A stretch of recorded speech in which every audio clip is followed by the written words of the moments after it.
बुद्धिमान यह ऐसा शब्द है जिसे तारीफ और तंज दोनों की अंदाज में कहा जाता। यदि कोई काम बिगड़ जाता है तो उसे तंज कसते हुए कहा जाता है कि खुद को बुद्धिमान न समझो। वहीं यदि किसी कार्य को सफलतापूर्वक कर दिया जाता है या किसी मुश्किल परिस्थिति का हल निकाल लिया जाता है तो हम कहते हैं बहुत बुद्धिमान है। लेकिन प्रश्न यह है कि वास्तव में बुद्धिमान कौन है और कैसे बना जा सकता है बुद्धिमान। बौद्ध धर्म के संस्थापक महात्मा गौतम बुद्ध के विचार और कहानियों से व्यक्ति को प्रेरणा मिलती है। गौतम बुद्ध के जीवन से जुड़ी ऐसी एक नहीं बल्कि कई कहानियां हैं जिससे कई समस्याओं का हल मिलता है। इन्हीं में एक है बुद्धिमान होने की परिभाषा। बुद्धिमान की परिभाषा और इसका सही अर्थ गौतम बुद्ध के जीवन से जुड़ी एक कहानी पर आधारित है। बुद्धिमान से जुड़ी गौतम बुद्ध की कहानी। एक गांव में एक लड़का था जिसका दिमाग बहुत तेज था। उसकी यह खासियत थी कि वह किसी भी चीज को बहुत ही आसानी और कम समय में सीख लेता था, जबकि उसी चीज को सीखने और समझने के लिए अन्य लोगों को काफी समय लग जाता था। लड़के की यह ख्याति दूर दूर तक फैल गई। सभी लड़के की तारीफ में कहने लगे कि उसके जितना बुद्धिमान कोई नहीं है। लड़का चित्रकारी, मूर्ति बनाना, गीत गाना जैसे अन्य कई चीजों को जानता था। अपनी प्रसिद्धि को बढ़ाने के लिए वह अन्य काम और चीजों को भी सीखने लगा। इस तरह से उसे अपनी बुद्धिमत्ता पर अहंकार हो गया, क्योंकि वह साधारण व्यक्ति होकर कई असाधारण काम भी आसानी से करने लगा था। एक दिन लड़के का सामना भगवान गौतम बुद्ध से हुआ।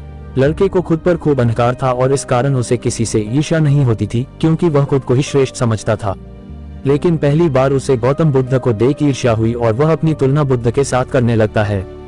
वह देखता है कि बुद्ध के पास भिक्षा मांगने के लिए एक कटोरा है और उसके पास अपार धन। बुद्ध ने साधारण वस्त्र धारण किए थे और उसके वस्त्र कीमती थे।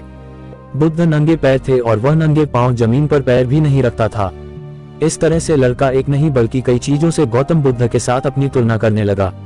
हर चीज से तुलना करने के बाद वह मन ही मन सोचता है कि आखिर मैं इस भिक्षु के साथ अपनी तुलना क्यों कर रहा हूँ, जबकि इसका और मेरा जीवन बिल्कुल अलग है। वहां मौजूद सभी लोग गौतम बुद्ध का सम्मान कर रहे थे। लड़का सोचने लगा कि आखिर इनमें ऐसा क्या है जो मुझ में नहीं है, जिस कारण मेरे भीतर इनके प्रति ईर्ष्या पैदा हो गई। अपने मन में चल रही जिज्ञासा को शांत करने के लिए वह बुद्ध के पास जाता है।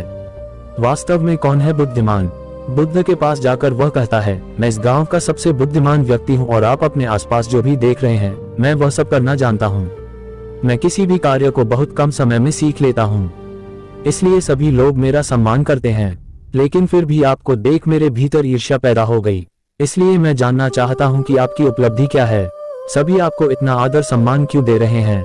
लड़के के सवाल का जवाब देते हुए बुद्ध कहते हैं, मेरी कोई उपलब्धि नहीं है, लेकिन तुम कह सकते हो कि मेरी यही एक उपलब्धि है। बुद्ध लड़के से पूछते हैं, क्या तुम्हें निंदा अच्छी लगती है? लड़का कहता है कि भला किसे निंदा अच्छी लग सकती है? बुद्ध कहते हैं कि जो तुम्हें अच्छा और बुरा लगता है मैं इनसे भी ऊपर हूँ। मुझे ना निंदा सताती है और ना अपनी प्रशंसा से प्रसन्न होता हूँ। यही अंतर है तुम में और मुझ में। बुद्ध कहते हैं, तुमने सैकड़ों काम सीखे लेकिन सबसे जरूरी काम को सीखना भूल गए। लड़का पूछता है, कौन सा काम? बुद्ध ने दिया बुद्धिमान होने का ज्ञान। बुद्ध कहते हैं कि क्या तुम्हें मन को नियंत्रण करना आता है? ये बात सुनकर लड़का समझ जाता है कि उसे बुद्ध से ईर्ष्या क्यों हुई। बुद्ध कहते हैं, जिसने संपूर्ण जगत जीत लिया लेकिन अपने मन को नहीं जीत पाया उसने कुछ भी नहीं जीता। वहीं जिसने अपने मन को जीता लेकिन अपना सब कुछ गंवा दिया फिर भी उसने सब कुछ जीत लिया।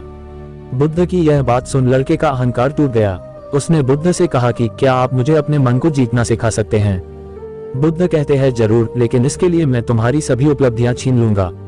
लड़का कहता है, मैं तैयार हूँ। इसके बाद से ही लड़का ध्यान लगाने लगता है, क्योंकि ध्यान से ही मन को वश में किया जा सकता।